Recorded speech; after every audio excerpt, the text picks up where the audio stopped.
The call came on a Tuesday morning in early October.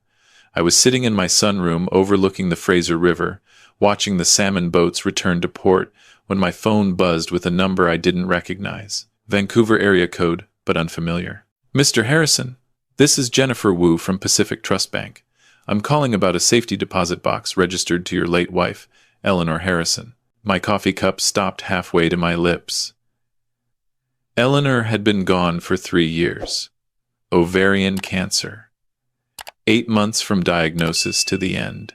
We'd spent 42 years together, raised 2 sons, built a life in British Columbia that most people would envy. I'm sorry, there must be some mistake. My wife didn't have a safety deposit box. Sir, the box was opened in 2019 at our Burnaby branch. The annual fees have been automatically deducted from a dormant account we just discovered during a system audit. Your name is listed as the secondary holder. I set down my coffee. Through the window, the October fog was rolling in from the water, turning everything gray and uncertain. I had no idea. We'd like you to come in to claim the contents, or close the account. At your convenience, of course. But Mr. Harrison, there's something else. Your wife left specific instructions that the box should only be opened 3 years after her passing. That date was last month. Eleanor had planned something, kept something hidden for 3 years. Even from me. I'll be there tomorrow morning. The drive from our home in White Rock to the Burnaby branch took just over an hour in morning traffic. I'd made this commute thousands of times during my career as a structural engineer, designing bridges and overpasses across the lower mainland. 40 years of building things that would outlast me. Now I was 67 years old, retired, and apparently still discovering secrets about the woman I'd loved since university. The bank manager, a pleasant woman named Mrs. Cheng, led me to a private room. On the table sat a small metal box, already retrieved from the vault. Take your time, Mr. Harrison.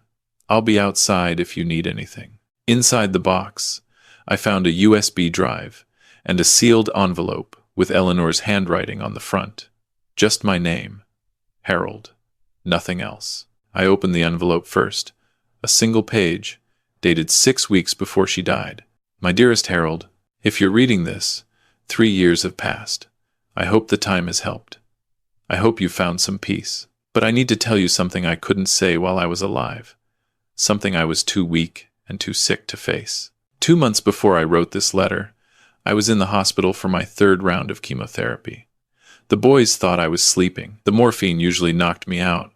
But that day it hadn't kicked in yet. I heard them talking in the hallway outside my room.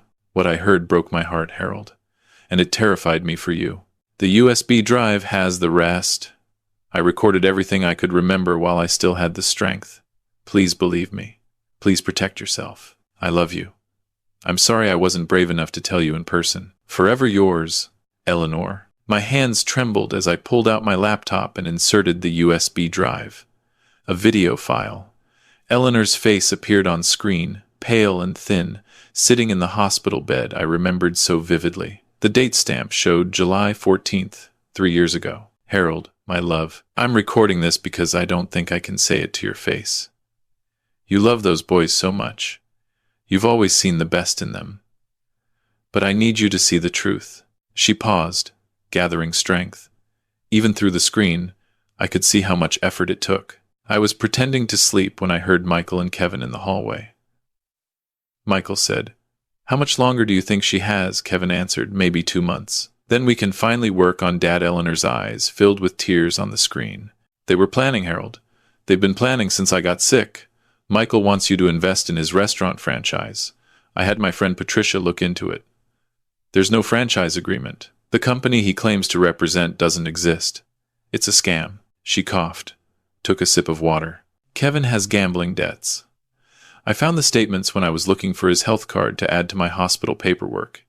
He owes $83,000 to online poker sites and sports betting apps. He's been hiding it from everyone, including his wife Sandra."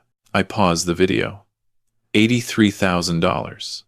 That was almost exactly what Kevin had asked me to lend him last year for what he called investment opportunities.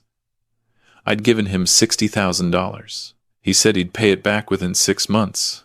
That was 14 months ago. I pressed play again. They're going to tell you they need help getting back on their feet. They'll make you feel guilty for having money when they're struggling. They'll use your grief against you, Harold. They're waiting for me to die so they can convince you to give them everything we spent 40 years building. Eleanor wiped her eyes. I'm not asking you to hate them. They're still our sons.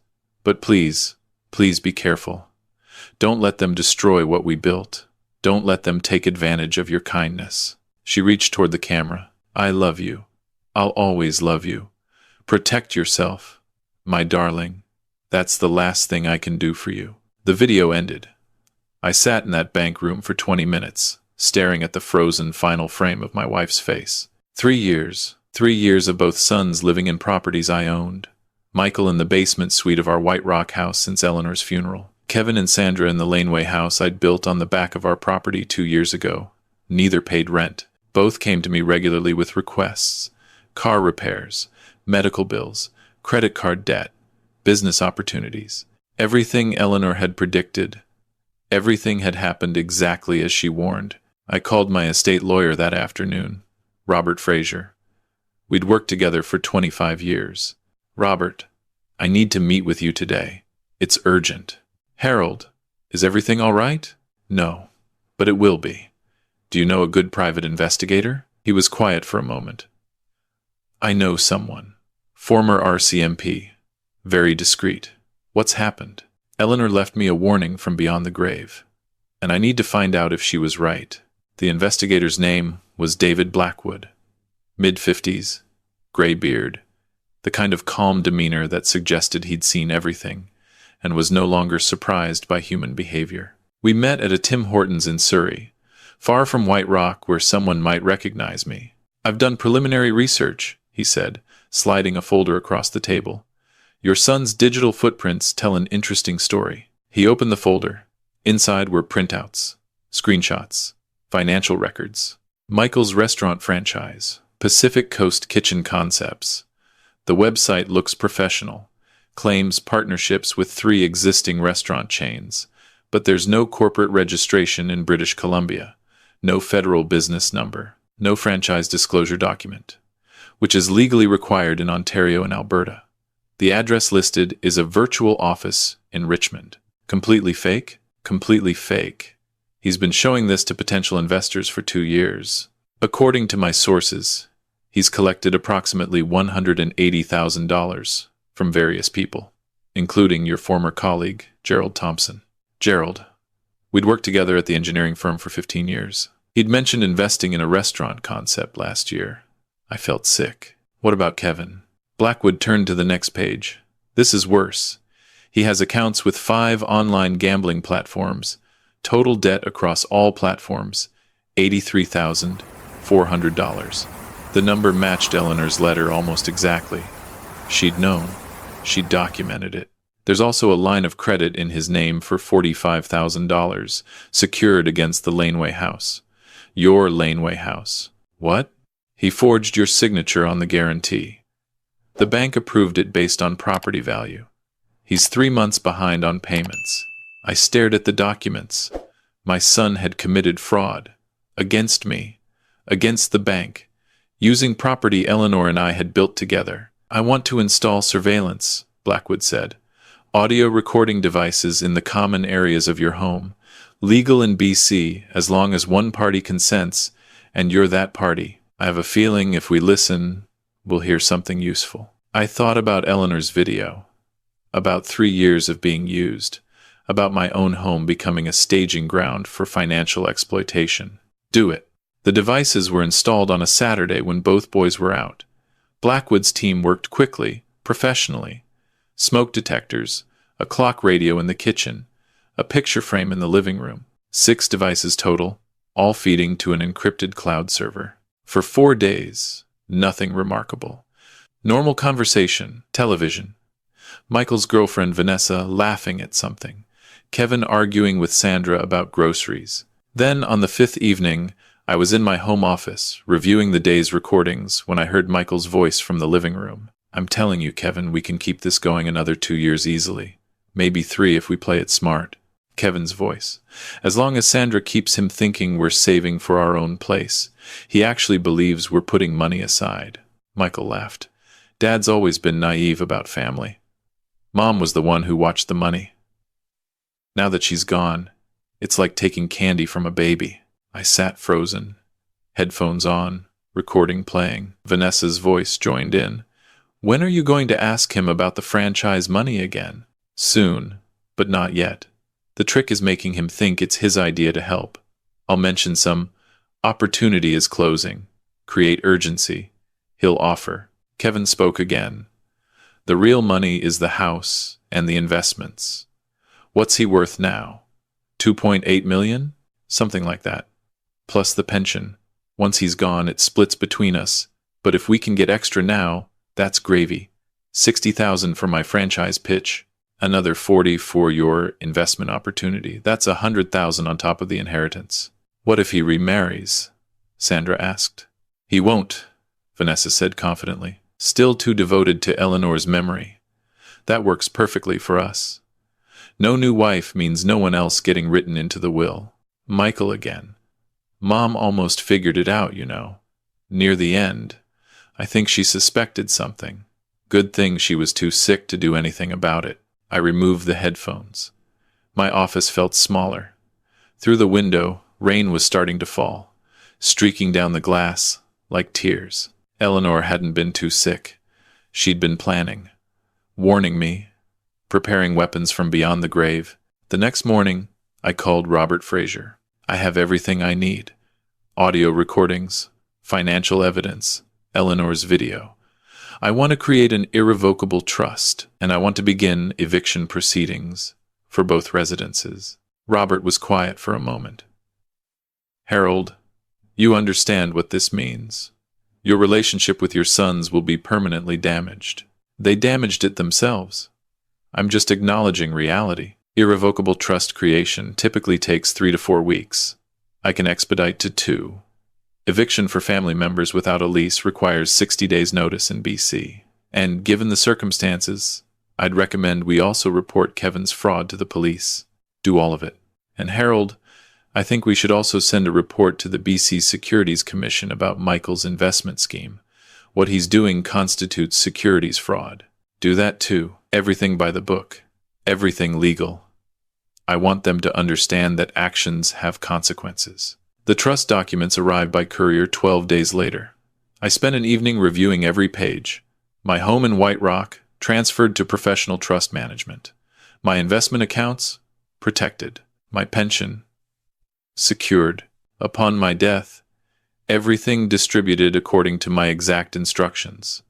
The legal minimum to my sons under BC law. The rest split between the BC Cancer Foundation, the Engineering Scholarship Fund at UBC where Eleanor and I had met, and a new charity I'd established in Eleanor's name to support ovarian cancer research. $2. 8 million protected from the men who'd planned to exploit their father's grief. I signed everything, scanned copies to Robert, felt lighter than I had in 3 years.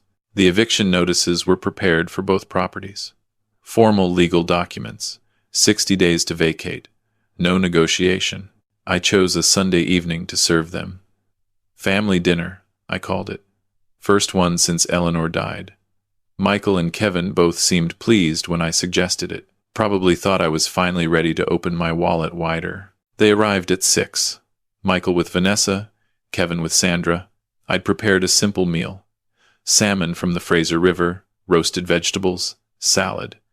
We ate with minimal conversation. They waited for me to bring up whatever had prompted this gathering. After dinner, I stood and retrieved 2 manila envelopes from the sideboard. Set one in front of Michael, one in front of Kevin. What's this? Michael opened his first. I watched his face drain of color as he read the heading. Notice of eviction. Dad? What the hell? Are you serious? Kevin tore open his envelope. Sandra leaned over his shoulder, her hand flying to her mouth. You have 60 days to find alternative housing. Both of you.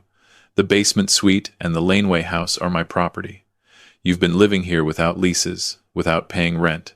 It ends now. This is insane. Michael stood abruptly. We're your sons. We're family. I pulled out my laptop, opened the audio file, pressed play. Their voices filled the dining room. Crystal clear. We can keep this going another 2 years easily. Dad's always been naive about family. 2.8 million. 100,000 on top of the inheritance. I let it play for 3 minutes.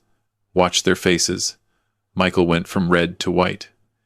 Kevin couldn't meet my eyes. Vanessa started crying quietly. Sandra just stared at the laptop like it was a weapon pointed at her chest. I stopped the recording. 3 years of planning, I said calmly. Planning how to exploit me. Planning how to drain the money your mother and I spent 40 years building together. I pulled out Eleanor's letter and her USB drive. She knew. Your mother knew before she died. She heard you in the hospital hallway. She recorded a video warning me. She hid it in a safety deposit box, timed to open 3 years after her death because she wanted to give you a chance to change. Michael's voice cracked. Mom recorded a video 3 weeks before she died. She tried to protect me from her own sons. Dad, please. Kevin reached toward me. We can explain. We were just talking. We didn't mean... Stop. I held up my hand. I've created an irrevocable trust. Everything I own is now protected. After my death, you'll each receive exactly what BC law requires me to leave you. Not a penny more. You can't do this, Sandra said, her voice rising. We'll contest it. We'll fight. With what evidence? I looked at her coldly. The recordings prove fraud. Kevin's gambling debts. The forged signature on the line of credit. Michael's fake franchise scheme. Eleanor's video establishes my sound mind and her concerns. You'll lose? I turned to Michael. I've also reported your investment scheme to the BC Securities Commission. Gerald Thompson and the others you scammed deserve to know the truth. Michael's face went gray. Dad, I can explain. Save it for your lawyer. You'll need one. Kevin stood up suddenly, knocking over his chair. This is cruel. We're your children. We're the only family you have left. You stopped being my children when you started seeing me as a resource to be exploited. When you stood in a hospital hallway and talked about your dying mother like she was an obstacle to your inheritance, I walked toward my office. You have 60 days. If you're not out by then, I'll have the sheriff remove you. And Kevin, I'm filing a police report about the forged line of credit. You might want to get ahead of that. Behind me, chaos erupted. Shouting, crying, furniture scraping. I closed my office door, locked it, and sat at my desk. Through the wall, I could hear Michael's voice. Dad, open the door. Let's talk about this like adults. I didn't respond. We made mistakes, but that doesn't mean you have to destroy the family. I opened my laptop and started documenting the evening. Date, time, who was present, what was said, everything Robert might need. The knocking continued. Then Kevin, Dad, please, we'll pay rent. We'll do better. Just give us another chance. 60 days, I said, loud enough to carry through the door. Footsteps retreating. More whispered argument. Then the front door slamming. 4 times. All of them leaving. I sat in my office until midnight. The house was silent. Mine again. Or would be in 60 days. I thought about Eleanor. About her video. About the strength it must have taken to record those words while dying of cancer. She'd known she wouldn't live to see the outcome, but she'd given me the tools to protect myself. I pulled out my phone and texted Robert. Evening went as expected. Please proceed with all legal action. His response came within minutes. On it. Well done, Harold. Eleanor would be proud. The next 8 weeks became a master class in psychological warfare. Week 1. Michael and Kevin enlisted family friends to mediate. My cousin Margaret called. So did Eleanor's sister Patricia. I declined all meetings, explained the situation with documentation, and let them draw their own conclusions. Margaret called back the next day to say she understood. Patricia said she'd suspected something was wrong with the boys for years. Week 2. Kevin hired a lawyer to send threatening letters about elder abuse and undue influence. Robert responded with the recordings, Eleanor's video, and evidence of Kevin's fraud. Kevin's lawyer withdrew from the case within 72 hours. Week 3. Michael attempted reconciliation. Showed up with flowers, coffee from my favorite shop in White Rock, and tears in his eyes. I'm sorry, Dad. I was wrong. Vanessa was pushing me. Can we start over? I accepted the flowers and the coffee. Then I closed the door in his face. Week 4. Kevin tried the illness strategy. Sandra called, hysterical, claiming Kevin had collapsed from stress and was in emergency at Peace Arch Hospital. I sent a fruit basket. Didn't visit. Called the hospital later to check. Kevin had been treated for anxiety and released the same day. Week 5. Both of them staged an intervention. Showed up with a family counselor they'd hired, uninvited, claiming they wanted to heal the family rift. I called the White Rock RCMP for trespassing. They left before the officers arrived. The counselor apologized profusely on her way out, clearly embarrassed to have been used as a prop. Week 6. Desperation. They offered to pay back rent, all of it, $94,000 for the combined residences. I forwarded the offer to Robert, who included it as evidence in the civil suit. Admission of debt. Week 7. They stopped trying to reconcile and started packing. I could hear them through the floors. Boxes being taped, furniture being moved, Kevin and Sandra arguing constantly through the walls of the laneway house. Michael and Vanessa having screaming matches that carried across the yard. Week 8. I hired Blackwood's team again, this time to install a complete security system. Cameras on all entrances, motion sensors, recording equipment. I wanted documentation of everything on eviction day.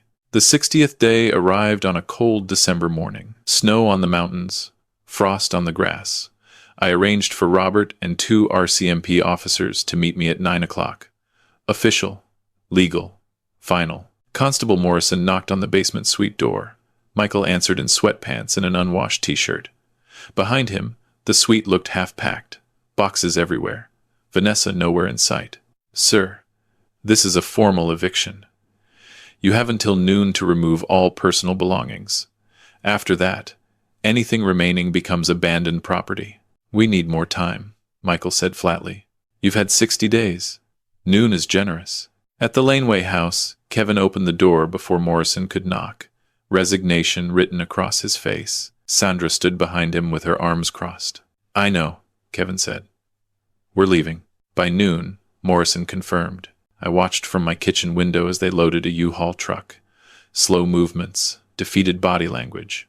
Michael made multiple trips, carrying boxes that looked too heavy for him alone. Vanessa finally appeared and helped without speaking. Kevin and Sandra worked in silence, their marriage visibly strained by the stress of the last 2 months. At 11:45, Michael knocked on my door one final time. I opened it. We stood facing each other, father and son, strangers. I hope you're satisfied, he said. You've made your point. My point is that actions have consequences. You plan to exploit me. Your mother tried to warn you by giving you 3 years to change. You didn't. I protected myself. We're still your sons. You made a choice. When your mother was dying, you stood in a hospital hallway and talked about her death like it was an opportunity. You chose money over family. I'm just respecting that choice. His jaw clenched. Fine. But don't expect us to be there when you need help. When you're old and sick with no one to take care of you. I won't. He turned and walked away. Got in the U-Haul. Kevin followed in his sedan with Sandra. Both vehicles disappeared down the driveway. My sons leaving my property for the last time. The constables checked both residences. Empty. Morrison handed me paperwork. They're officially out. Call if they return without permission. After everyone left, I walked through the empty spaces. The basement suite echoed. The laneway house smelled like cigarette smoke and takeout containers. I opened all the windows, letting the December air clean out 3 years of occupation. My phone buzzed. Text from Michael. This isn't over. I deleted it, then blocked both sons' numbers. The legal proceedings took 5 months. The civil suit for back rent resulted in a judgment of $94,000 against both sons jointly and severally. Neither had the money. The court ordered wage garnishment, 20% of everything they earned for the foreseeable future. The BC Securities Commission investigation into Michael's franchise scheme resulted in a cease and desist order and a $25,000 fine. They also referred the case to the RCMP for criminal investigation. Last I heard, charges were pending. The police report about Kevin's forged signature resulted in charges of fraud and forgery. He pleaded guilty to avoid trial, received a conditional sentence, 2 years less a day, house arrest, community service, a criminal record that would follow him for the rest of his life. The bank that had approved the fraudulent line of credit against my laneway house wrote off the $45,000 debt and sent me a letter of apology. They fired the loan officer who had failed to properly verify my signature. I took no pleasure in their destruction, only relief that Eleanor's warning had been heeded. Spring came to British Columbia. The cherry blossoms bloomed along the streets of White Rock. The salmon returned to the Fraser. Life continued. I started traveling, places Eleanor and I had always planned to visit but never made time for. Vancouver Island in April, the Rockies in May. I took photographs and wrote her letters I would never send. Dear Eleanor, saw Lake Louise today. You were right. It really is that blue. The mountains reflected perfectly in the water. I wished you were here to see it. Thank you for warning me. Thank you for being strong enough to record that video when you were dying. Thank you for loving me enough to protect me from our own sons. I volunteer at the BC Cancer Foundation now.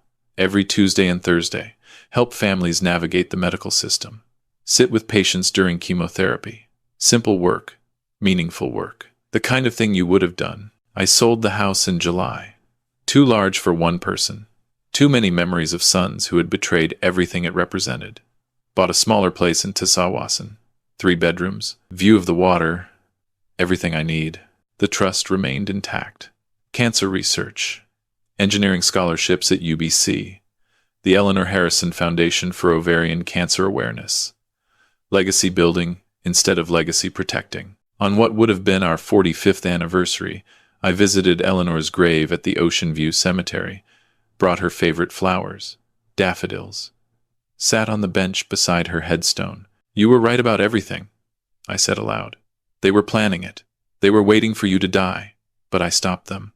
I protected what we built together. The cemetery was quiet, just seagulls and wind through the cedar trees. I'm okay now. Finally okay. Different than before, but okay. I have purpose again. The scholarship fund awarded its first grant last month.